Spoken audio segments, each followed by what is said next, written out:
stock of feeds.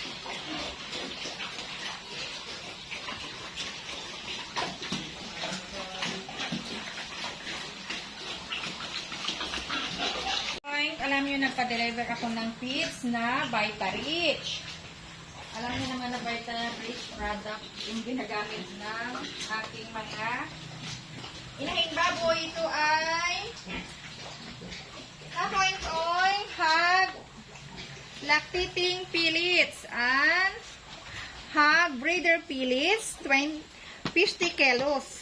50 kilos. Yan.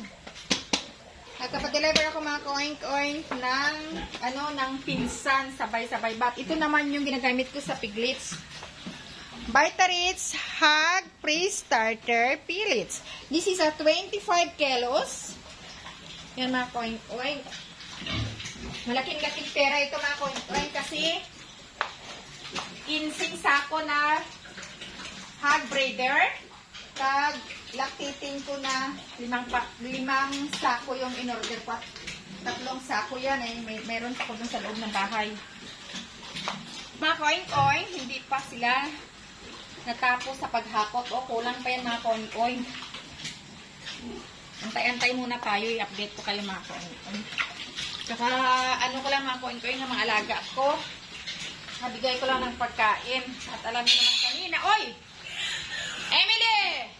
At alam niyo naman kanina, may nanganak akong inahing baboy na si Milo ko. Milo po. Emily, ano naman problema naman?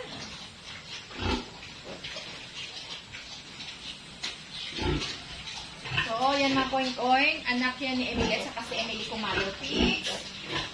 At saka dito naman si Sonia with the babies niya. At dito mga oink, yung bago kong panganak. Yan ang bago kong panganak na baby ni Milo. Yan si Milo ko. Si Milo, ang lahi ni Milo ay hamster mga ka-oink.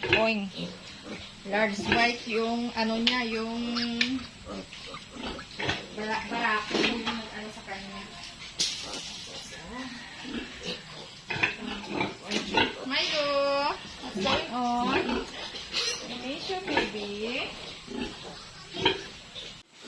So mga ka-oink, kung gusto nyo bumili ng piglets, mag-discuss ako ng February 21, 2022. So, alam niyo naman ako, no reservation, first come, first serve.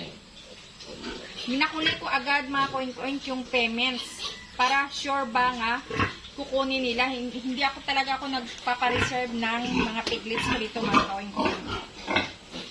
No money, no piglets. No reservation.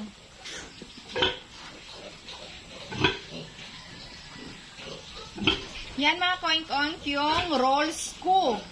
Bahala sila dyan mga ka-oink at ako lang yung pinakamura dito ng magtinda ng piglets. Ngayon mga ka-oink nag-ano ako ng 100, nagpataas. Ngayon yung piglets per head ko is 3,400 pesos.